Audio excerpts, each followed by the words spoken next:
do? You can't win this. I'm going to give you one chance here. Surrender.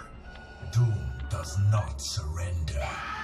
So I've made several videos on this channel about Warhammer and RPGs and, you know, RPG philosophy, if you could say that.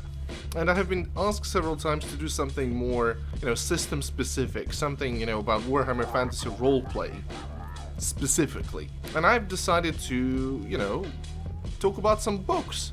And when I mean talk about some books, I took all of the books from Warhammer Fantasy Roleplay 2nd edition, and I'm going to talk about all of them, every single one of them in this video. So what's the value for you? So, you know, if you run Warhammer Fantasy 2nd edition or any edition, you could use those books as, you know, good source material, and we'll get to that. And if you are just interested in the lore, a lot of the stuff you find on wikis comes from here, really. A lot of themes that we all know about are very much developed within Warhammer Fantasy 2nd edition, roleplay, Warhammer Fantasy 2nd edition Warhammer Fantasy roleplay. In many ways, a lot of details about the parts of the old world are very much gathered here in a very convenient fashion. If you run an adventure in any system, those books are pretty good. And if you just want, you know, to spice something up, introduce some interesting stuff into your campaigns, yeah, there is a bunch of stuff here that you might find very useful and cool. And if you are thinking about actually playing Warhammer Fantasy Roleplay, I will give you some tips and some tidbits about where to find some cool stuff if you are, you know, want to get hooked yourself and hook other players. So I vaguely divided all books into 3 vague categories: rules, source books, and modules. And we're gonna go through them each individually. Well, you know, it's really hard to divide them into those groups because each book very often has a module, or each book has some sort of, you know, rules associated with it, even if it's just a source book for, you know, source book specific rules. But, you know, it sort of will be easier that way if we divide them into those groups. And because I don't really use modules at all, I don't play modules, I don't run modules, despite the fact that some of them are very cool and I would love to. But, you know, it's sort of, you know, not my style really. And let's start off with the rules section. And coming to number 1 in the rules is the core rulebook. Not much to say here, pretty important. If you want to play, you know, this game, I would recommend that book, you know, to have it around, you know. There is nothing really to it, you know, it's there. The next book is Career Compendium, the last ever released for this edition of the game. It is vital because it includes every single career conveniently alphabetically within it. And when I mean all the careers, I mean all the officially released careers from all the books from this edition. It also includes very useful tables, so you could find stuff like, you know, characters from rural areas, urban areas. You want to roll, for example, an urban character, you can roll it on there. If you want a character that comes from the north compared to the south, etc, etc. It also introduces a class system to the game, where you have your commoners, commoners, rangers, warriors, rogues, and academics. Yeah, I remember all of 5. So there are actually classes in this game, not only careers, and those are again vaguely defined, you know, groups. If you want to run like, you know, a smartass, you can roll on the academics and pick a career that suits your interest in the game. And to be honest, this is the section that I use a lot, especially with newer players, because this is very useful for them to, you know, imagine an archetype and then find something cool within the Warhammer world that would fit the archetype. We usually do a similar thing that, you know, the rulebook provides: roll up two careers and see whether you like one of them, and if you don't like neither of them, I just allow them to pick any. But this isn't like an essential, like A+, you know, level stuff. Very good book. Next one, Character Pack. Pretty useless, especially in context of, you know, Career Compendium. It does compile a bunch of stuff when it comes to level character generation. I don't believe Career Compendium, it's like a thick book, I don't remember. Like, my PDF is like giant, so I don't remember whether they include all the special rules for character creation, like racial bonuses, etc, etc. But this thing does include them. And the unique part about it is the page 10, which includes Meet Thy Doom table.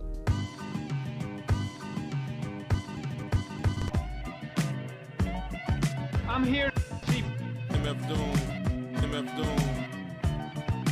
MF Doom. The idea is that the fortune tellers in the Empire have long abandoned promising riches, and they have started promising people, you know, foreseeing the death. What is really interesting about that is that you just roll it up and it's very vague. It's like, oh, the green shall kill you. And it's like, oh, cool, I have no idea what that is. And you just put it down on your sheet.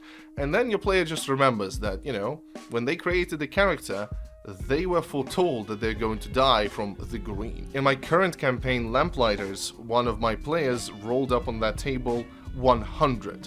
And when you roll 100, the answer is a bunch of question marks.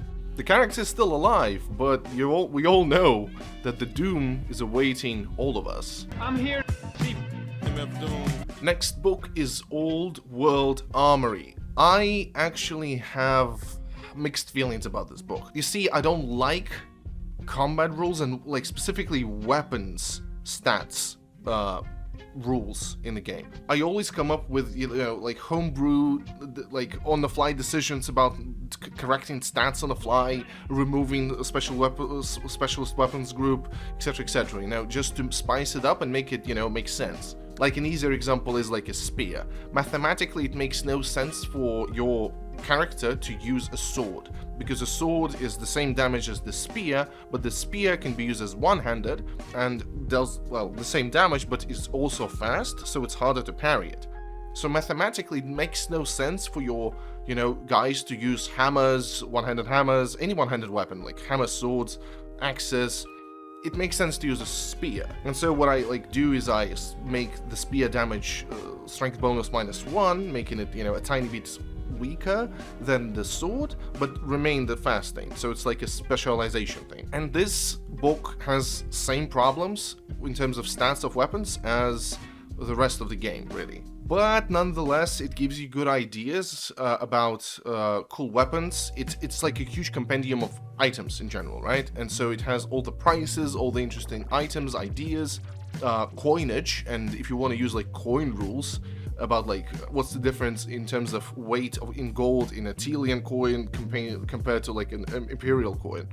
And you know, it's all, you know, very nerdy. If you want to do that, it's very cool, especially if it makes sense within the context of your campaign. But I don't really do that, except for the parts when I used like visual descriptions of how the coins look like, especially if I want to indicate that, oh, you were not paid in Imperial crowns, you were actually paid in Kislevite money. It's like, why is this guy has so much Kislevite coins? You know, it's like, and I describe it, I can provide pictures because it does have, like, the book has some pictures of those coins, it's very cool. But I never use conversion rates for the coins because it just doesn't make sense for me. And it's too much calculation for my brain. But yeah, the book is really good if you want to run like a trading thing, like a trading campaign where your guys are traveling around like River Reich on a boat, selling, buying stuff. Pretty good. And in general, it's like a good equipment book that I would definitely recommend skimming through and picking up some information from there. Game Master Pack. Now, this is, you know, a book that exists. Well, you know, actually it includes a module that I played, which I ran, and it's the first ever Warhammer game I ever played, Pretty Things. Don't believe the book, it's actually a two-shot, not a one-shot, because the players get bogged down in the first village trying to decide what to do with the guy who was about to execute it. So it takes a long time to go through that. But other than that, it's a pretty fun adventure. You know, I had some problems with it. It includes a bunch of, you know, like, it could have been paced better, it could have had more interesting stuff, but it's a good introductory adventure for, you know, for Warhammer in general. The ending is super anticlimactic, and I know it's the point of it, but at the same time, it's very hard, you know, to motivate players to get involved into drama they have nothing to do with. And this is what this adventure is all about. But then it includes a bunch of cool, helpful materials, like pictures are really good, the art for that thing is amazing. It includes maps and a bunch of other stuff that, you know, like for example, it tells you to prompt your players for an outdoor survival check during the camping, so that they get to do, know whether the scream they hear is actually like a deer being killed by probably wolves or a demon, because the sound is so unnatural and scary for them. And it, like, you know, it's a good thing for a first time, you know, players, because it will be fun for everyone, even if it is not like the most dynamic and dramatic adventure ever. And it also includes Equipment Emporium, which is like basically Game Master screen stuff. Like, it includes a bunch of tables for different prices and what things costs. Pretty useful. I use them in my own printout version of a Game Master screen, and I think it's, you know, as good time as any to actually show you what I used to run. Like this is what I did when I had to, you know, have quick reference for rules, but I didn't have any stuff on hand. I didn't have like a tablet, I didn't have a place to place a screen even, so I made a GM book. And, you know, I even started painting, like, coat of arms, like the Empire and, you know, Britannia and whatnot. And it's pretty cool. You know, it has all the skills, it has, you know, all the talents and the descriptions, quick reference for rules, damage tables. It doesn't have all. I have included a bunch of stuff that I don't really need at all. But I also included, like, a homebrew treasure generation thing. And, it's pretty fun, you know, pretty fun to use, but, you know, the most important part is the Equipment Emporium. I've printed it out, stuck it here with just PVA glue, and, you know, all the weapons with damages and stats. It's pretty cool, pretty useful, and I still actually use it despite the fact that I have stuff on hand, and I can, you know, I'm a much more experienced Game Master, I don't really need half of that, but if you want to know how much, like, let's say, a cloak costs, a common cloak will cost you 5 gold, which doesn't, it's a lot of money, but for some reason that's the prices. Again, economy of Warhammer, like, is dumb. Like, it doesn't make sense for stuff to cost as much as it does in some cases. In some cases it's too cheap. Why is, like, the sword so cheap? But, you know, I digress. Like, it's a whole thing. Let's move on to the next book. Realms of Sorcery. Oh my god, forget the vanilla rules for magic and all the magic spells. Forget about it. Especially if you want to run, like, a high level magic adventure when you have, like, full mages that are parts of colleges. This is the book you should be using 100%. Forget about everything else. Why? I will explain. Basically what this book provides is like an expanded grimoire for every single school of magic. And it's like not 10 spells that you have in your core book, it's like 15 sometimes. Your mages still get 10, a set of 10 spells, but they get to pick which set to pick. Those are spells that, like, you know, combine together for some sort of, like, utility, whether you want to do more damage or you want to be more utility, etc, etc. But, you know, for the most part, it creates you some sort of specialty that gives you some, you know, more understandable value to the party, and you get to have a bunch of new spells. Not only that, you can learn other spells by spending experience points. I believe it is 200 or 100 experience. Oh, it's 100 experience for each spell that is part of your lore, but it's not part of your specialty or specialization, whatever the correct word is for that case. And the same thing goes for the Tome of Salvation, which is the exact same book, but for the cults. So both books are great, like, there's so much lore in there, so much cool art. I believe that both of them include modules. I've never run them. I'm pretty sure the Realms of Magic includes one, which is like a magic focused one. But other than that, those books are essential for priests and magic people. I used both, they are amazing. The next is Tome of Corruption. Oh my god. It is Realm of Magic with Tome of Salvation combined in terms of value, especially when it comes to chaos and obscure chaos worshipping peoples. It has information on Norsca, it has information on Kurgans, it has information on the Chaos Dwarfs. My upcoming video on chaos is like filled with stuff from this book. Oh my god. It became a basis for my Norsca campaign because it has so much information on Norsca, and it gives you like a look at Norsca that is not like, you know, Chaos Warriors, but like, you know, Norsca Raiders, Vikings. It talks about the pantheons, and actually, yeah, it's more than 4 gods for them, which is, you know, upcoming video. Subscribe, like, you know, ring the bell. I'm editing it already. It will be out soon. But it is also filled with stuff of chaos, even telling you how to become, you know, a chaos champion and probably ascend to demonhood. If you want to run a chaos campaign, it's a must. If you want to have cool chaos enemies, it's a must. If you want to run a game in like unorthodox location, like for example the kingdoms of the chaos dwarfs, or the steppes of the Kurgans, or the Norska. You want to do like a Norska expedition to talk to one of the Jarls, you know, and have like chaos being a player there. It's a huge must. It's so fun, it's very well written, and I again use it all the time in all of my games. And the last book on our list, it's the... I forgot the name of the book. Yeah, Game Master's Toolkit. Yeah, I don't use it at all. It's not useful at all. It includes some fun stuff. I will still recommend to go through that stuff. It's like, you know, some random encounters. It includes some pub games, you know, some characters that you want to like use as seeds for your adventures. Adventure seeds again, you know, but it's, you know, a mishmash of stuff that is not really, you know, appealing to me, but it does, you know, flavor stuff, you know, fluff, literally, and I would still look through it, especially if you want to have, like, you know, pub games, I guess. That's the pub games book. And now we go to source books.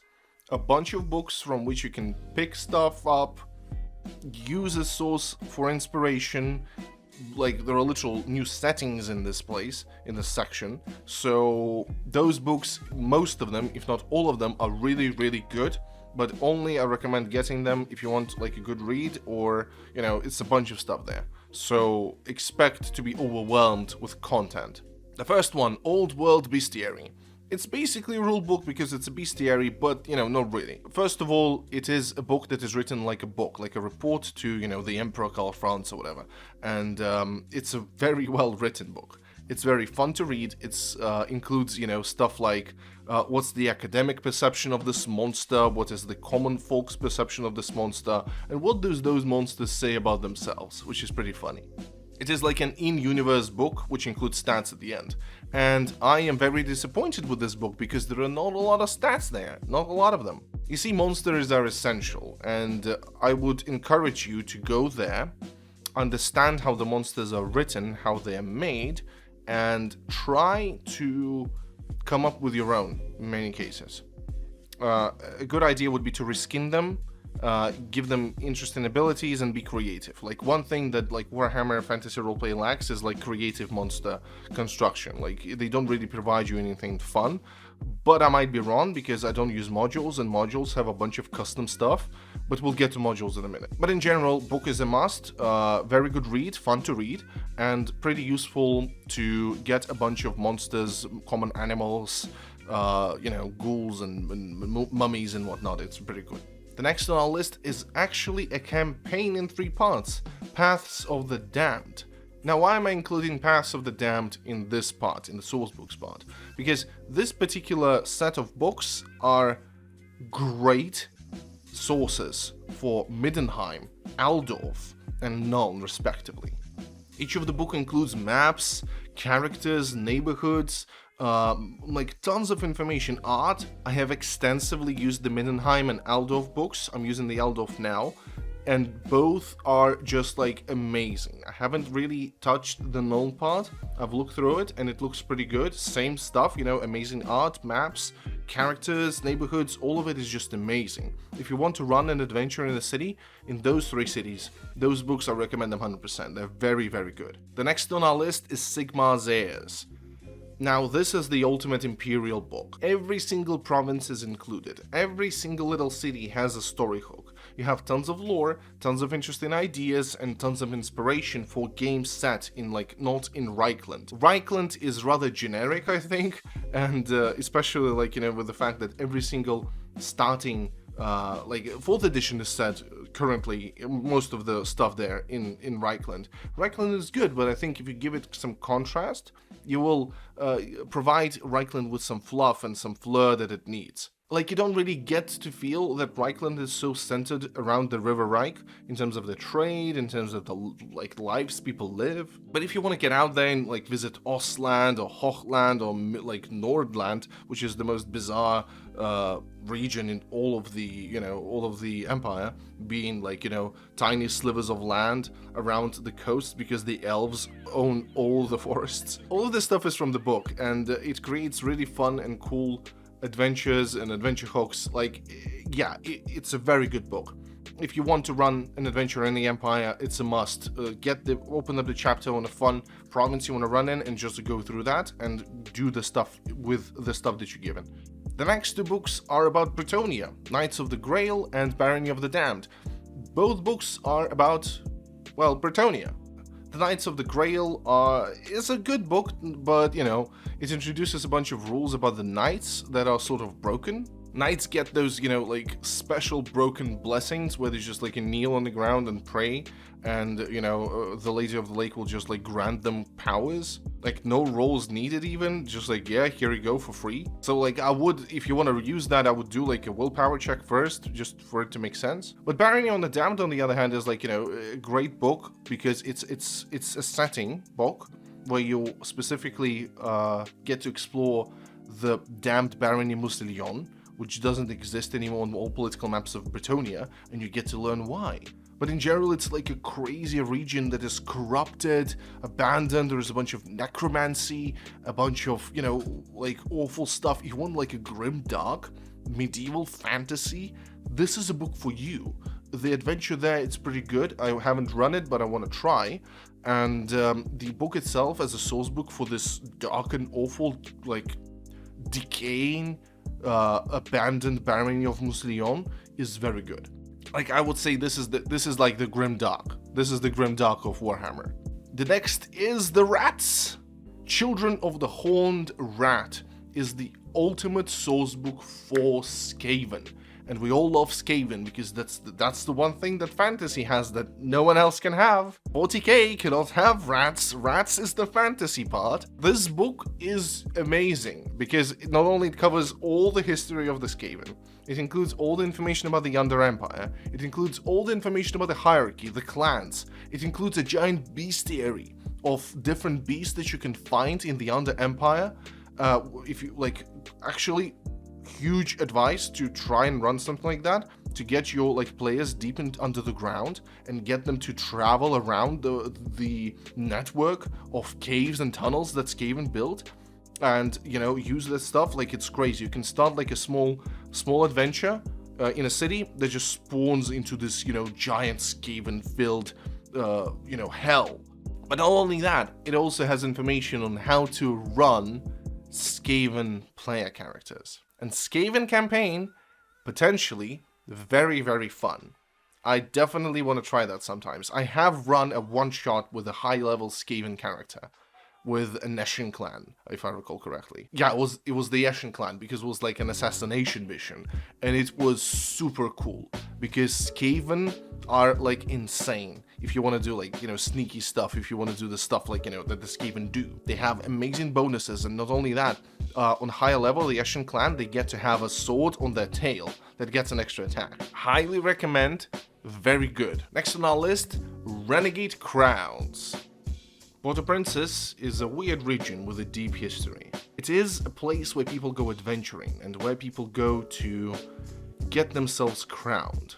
You see, the political nature of the region is very unstable, and you can just like take stuff over. In novels like Felix and Gotrek, the region is described as like a giant plain, a badland with nothing going for it and small fortified settlements. Just barely existing. And Renegade Crowns is a book which allows you to play games in this setting. It includes tables for rolling terrain. It includes tables for rolling leaders. It includes tables for basically everything. You can sit down with this book one evening and spend the whole evening just coming up with a region within the Border Princes, with their own kingdoms, with their own conflicts, with their own history even. It is a crazy good tool. There is one problem though that I found, that if you play it by the book, it's pretty boring. No one wants to go to the border princes and like take over a settlement that is like a village which considered to be a city with like 20 people living there. It's boring. So what I do is I spice things up a bit. I make actually powerful principalities there that used to rule this land since the Crusades, for example. I make it more lively, with more people around, with cities to explore, with conflicts to explore. So the book is actually pretty good if you make the region itself more, lively and powerful and filled with interesting stuff to do there. So I wouldn't be afraid of making, actually big cities in the region that you can explore, actually powerful kingdoms with armies and fields and mines, etc., like all sorts of stuff. If you fill the region with a bunch of actually cool stuff, it would make sense for your characters to go and take them over and become princes themselves, and it will be fun to explore politics that are very dynamic, and this book is a great source material for that purpose. The next book, I won't talk a lot about that, is The Realm of the Ice Queen. It's the source book on Kislev. Nothing to say here, really, a must for Kislev, very good. I recommend, I played with it, it's very good. Night's Dark Masters. Very fun book on vampires. I like vampires. I play Vampire the Masquerade and run Vampire the Masquerade. These vampires are very different from Vampire the Masquerade ones. These vampires are like all ancient, all-powerful, crazy undead beings. If you want to run a Sylvania game, it's a great source material for Sylvania, even if you want to introduce vampires, from time to time. A great source book for vampire villains, Sylvania, which is like, a gothic thing. Actually, a great comparison would be, I guess, Lordaeron after the Forsaken, thing, World of Warcraft. I play a lot of WoW. Like, it's all, gloomy and blah, blah, blah, but it's not undead who live there. It's actually, like, humans, living humans. They have no idea who's the emperor now. They have no care for the external politics. They live isolationist lives in their villages, afraid of the night. Great horror settings, which I definitely recommend. Also, you can become a vampire despite the fact that the book literally has lines in it advising against player characters becoming vampires. But I think it's fun, it's fun, and if you want to like play a game as a powerful vampire with your, as a set of vampires working together, or as one of them is a vampire, others are powerful people within his court. That's a fun thing to do.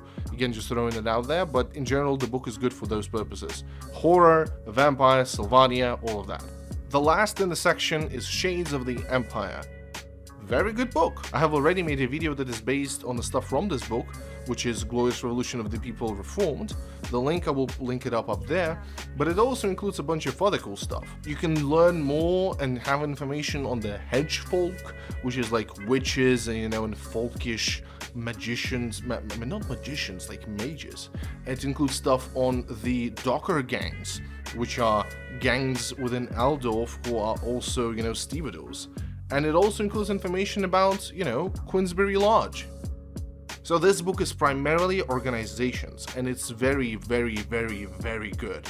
If you want to pull some stuff, some fluff, have an organization-based adventure or like an organization-based campaign, very, very good.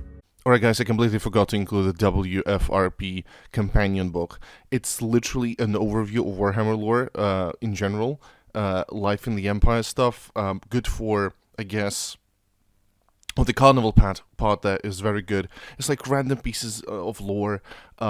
Sometimes it includes some interesting things like the Cult of Illumination, the Tobaro City, Sartosa rules, mostly random bits and pieces about the Empire itself. If you want to do trading in your campaign prominently, very good. Star signs and their meaning also is there, like good source for star signs. Extensive, they have some cool creatures there, like some creatures that were not included in the bestiary because they quote-unquote deemed to be actually not real. So very, very cool rare monsters there. So that's a little secret between you and me. Alright, let's get back to the last part, modules. Now let me explain some stuff about modules. I don't run them. I don't really run them at all. I think I should, but I'm too lazy. I don't want to sit down, read the whole thing, you know, come up with cool stuff to do about it, you know, tie it into other stuff, you know, but there is a book here or two that I am actually extremely interested in running or even playing, starting with Plundered Vaults, which is a set of 4 modules that are not connected to each other. Rough Knight at 3 Feathers debuts here. It has other cool themed adventures, and if you like modules, I would recommend going through there, you know, through the books, and it's pretty good. It's I can say that I've stolen a thing or two from those books for my own stuff. The next is Karak Azgal, The Adventures of the Dragon Crag. This book, oh my god, this is a mega dungeon book that Warhammer Fantasy Roleplay actually has. It is a crazy cool adventure with a fun premise. You see, some dwarves have recovered an old abandoned, well, you know, Karak, and they have tried to claim it as their own, but they couldn't because it's giant and it's filled with monsters. So what they did is they have started a city on top of Karak Azgal and have offered adventurers to come to go down into the dungeon to get whatever they want and get rich off of crazy cool adventures. The point is that they tax you 10% and they take the money and use it to, you know, live off the adventurers. So this is actually a functioning city that runs on adventurers that go down, you know, get taxed for the for the stuff they take out, and then they spend it in the city, you know, going to casinos, brothels and bars, and the city exists on this, you know, perpetual cycle of adventurers going down to do deadly adventures and getting out the treasure. A, this is a mega dungeon. B, it has a storyline. C, it has a actual conclusion, which is actually cool. It has a bunch of random tables for rolling, you know, for enemies, for rewards. It's a full-on classic D&D adventure. Like, it's literally dungeon delving. I would love to run such a game. So if I'd run such a game, I would definitely use encumbrance rules. I would be a very numbers person, you know. I would stick as close as I can to the rules in terms of combat. Sooner or later, I'll run this game. Like, maybe, like, you know, go on my Discord and, like, get some people from Discord and play together. Because, oh my god, I want to run a mega dungeon that is like D&D old school. Next book, Lure of the Lich Lord. I have no idea what that book actually has in it. I know it has a tomb, like a tomb for, you know, a Tomb King. And, like, it's about Tomb Kings, so it's adventure about Tomb Kings. Which is good and cool, and it has, like, you know, stats for Tomb Kings. That's all I know. The last on our list, The Thousand Thrones. This book is like a quintessential Warhammer Fantasy campaign. It has it all. It has vampires. It has crazy zealots. It has, like, Crusade with a child who people think is, like, you know, Sigmar reborn. It has so much stuff in it. Never played it. Never ran it. Would probably love to play in such a game. But that's all I'm gonna say. I'm not even going to tell you what the Thousand Thrones is within the lore. You get to explore it yourself. And, you know, if you want to read on that, you can go in the book and read about that. But it's actually extremely fucking good. That's all the books. We just went through the whole library of Warhammer Fantasy, you know, Roleplay 2nd edition, Roleplay Fantasy Roleplay. And now the 4th is back. And you know what? Half of those books, you can just use them in 4th. Why not? You can adjust some stats and run those adventures. They're pretty good. All of them are still relevant. You should really go into the 2nd edition and, like, use this video as, like, a reference for your stuff if you want to run, you know, 4th. And there is so much material here, it's insane. The next video will be about chaos and about different, you know, ways you can play with chaos. And I'd love to see you then. Please do subscribe, and you can go on my Twitter and harass me there that I'm not releasing a new video, and go on my Instagram and look at my miniatures. I recently painted this guy. Actually, wait. You can find a better photo on my Instagram. It is a guy from Dracula. It's actually a game that was released by... wait a second.